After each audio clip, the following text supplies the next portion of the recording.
Believers of Miracles. Name is Don Winkler, and for those keeping track using the complimentary bulletins this morning, I am not Tony.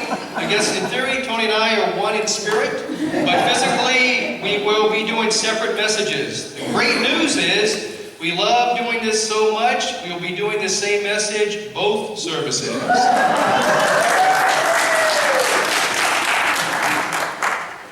Okay, today I am honored to present my first sermon, and I am grateful to share this experience with each one of you who was guided to be here today.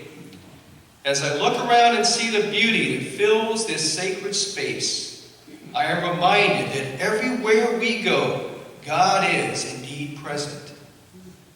Each month, when I pray with members of our church community, I never cease to be amazed by the power of prayer. Prayer is so important that it is mentioned in the Bible 512 times.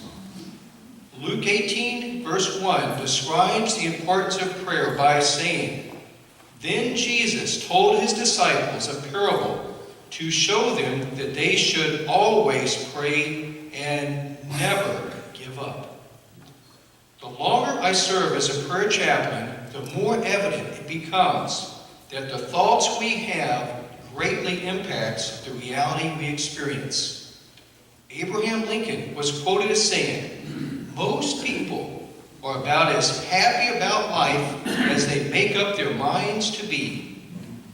William James once said, "The greatest discovery of my generations is that human beings can alter their lives by altering their attitudes of mind." My message today will include 3 stories that demonstrate the miraculous powers of thought when it is influenced by focus on the heart, opposed to the ego-driven mind. The Serenity Prayer tells us to accept things we do not have the ability to change, and to change the things we are empowered to change, while having the wisdom to know the difference. Looking back to July of 1998, I can recall 3 life-changing events which demonstrated the power of focusing on changing what one was empowered to change. While I was living in Hawaii, I was invited by the Red Cross to provide mental health support to those who were impacted by a major flood in Cambridge, Ohio. I joyfully accepted the opportunity to serve others who were experiencing a major challenge in their life. During the second day of feeling the presence of God, I assist individuals who were while working at a service center. And during this time, I met the director, and she asked me if I had a son named Ben. Proudly smiling, I said, "Yes, indeed, I do. He's 8 years old and living in Honolulu, Hawaii." And at this point, she invited me to join her in her office. Her face was kind of solemn, and I said, "Well, this is an interesting thing. What's going to happen?" Well, when she called me in her office, what she shared was that Ben had been involved in a significant accident in which he was riding his bicycle, and he was riding the bicycle, he collided head-on with a car. In the process of this, the impact of his head hitting the windshield caused the windshield to crack. Fortunately, through the powers of God and miracles that we all are fully aware of, when he went to the hospital, the doctors were amazed to see that he did not have any permanent injuries. Every injury he sustained was one they could quickly repair in a matter of hours. But before I knew this information, I was very concerned, obviously, and so I asked permission to use the telephone. This is before the days of these funny things called cell phones. And so I was very grateful she had a working telephone. But in the process of talking to Ben on the phone, he told me, he said, "Dad, I'll be all right. I'll be all right. I was very scared when this happened. I was very grateful people were there to help me. And I'm very grateful that you're talking on the phone." And I said, "Ben, I think maybe I need to leave this disaster relief that was scheduled to be here for 10 days. And it's probably best I come home." He said, "No, Dad, that's not where you need to be right now. These individuals are far worse off than I am. I'm in good hands. You were called to help them." This is an 8-year-old child saying this. After talking to Ben on the phone, I spoke to the director, and she said, "Don, we would love to have you here for 10 days. We need your assistance, but we know family is very important, and if you leave tomorrow, we can arrange for you to have a flight. And there'll be no consequence of that, because obviously this is a very unique circumstance." And I looked her straight in the eye and I said, "Look, I appreciate the opportunity you give me. However, my son said, this is the place I am destined to be right now, and I've got a mission to serve." Norman Vincent Peale was quoted as saying, "In every difficult situation is potential value. Believe this, then begin looking for it." I was receptive to discovering the good that might possibly come from the flood in Ohio. The next day, I discovered what Ben had already known when he told me he wanted me to help those who required more assistance than he did. I met a middle-aged woman who was crying, and I could see she was experiencing tremendous grief as she described how her mobile home and all of her physical possessions got destroyed by the flood. Moments later, I noticed her tears slowly begin to stop and be replaced by a smile on her face.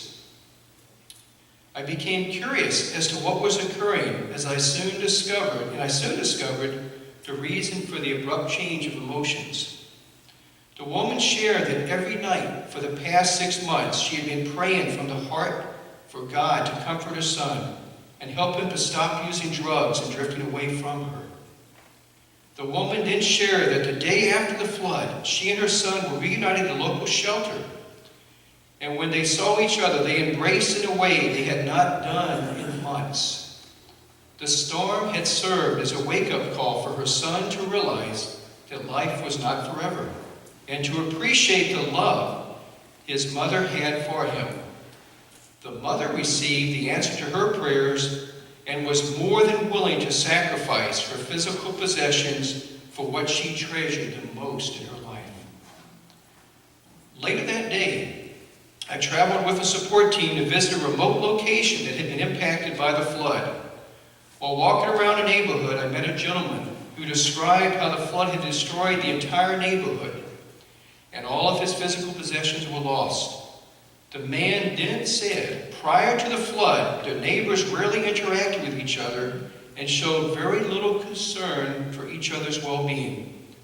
After the flood, the man said he felt blessed that the neighbors were so quick to share what little they had to assist each other in a time of need. The man said it took a disaster for the neighborhood to come together as one in a special way they had never experienced before in their lives. Romans 8, verses 28 says, "And we know that God causes everything to work together for the good of those who love God and are called according to his purpose for them." The loving woman reminded me that yes, the power of love is greater than any adversity one may face. This woman demonstrated the use of the Serenity Prayer by focusing on the love of her son and a renewed relationship, opposed to the loss of her home and possessions which she had no direct control over. Ben knew that I was at the right place at the right time. Ben expressed his appreciation of being protected during his accident by thinking from the heart, which was filled with love, opposed to his fear-based ego, when he requested that I remain to help others versus being with him. The gentleman who lived in the flood-ravaged neighborhood witnessed firsthand the power of love in action when neighbors joined together to assist each other. As you take a moment and reflect on these stories that were introduced by thoughts of love opposed to fear, I invite you to listen to the words from Jeremiah 29, verse 11, to see how the scripture reminds us that during times of despair, God has a much bigger plan for all of us to prevail and to become stronger from the experience. "For I know the plans I have for you," said the Lord. "They are plans for good and not for disaster, to give you a future and a hope." Brothers and sisters, God has a plan for each one of us to experience unlimited potential to heal and to grow with each breath we take. We have the free will choice to be held captive by thoughts of lack and despair, or freed with thoughts of hope and unlimited potential to continue growing.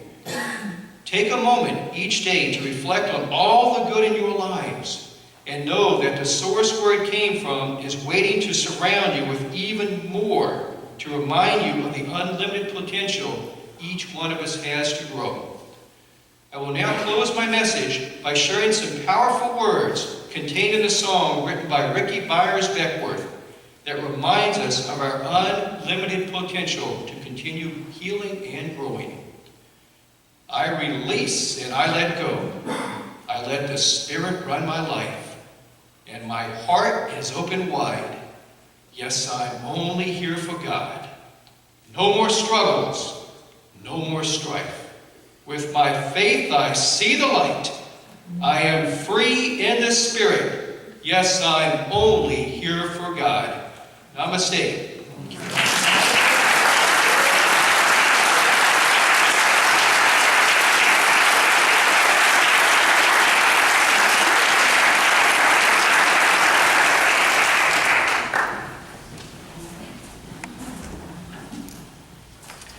Good morning.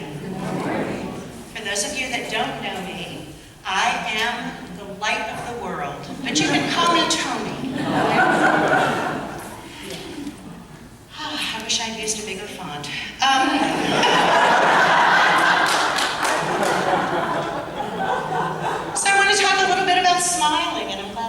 everybody out here smiling this morning. So I went to the Bible. What does the Bible have to say about smiling? Nothing. The word happy appears 25 times.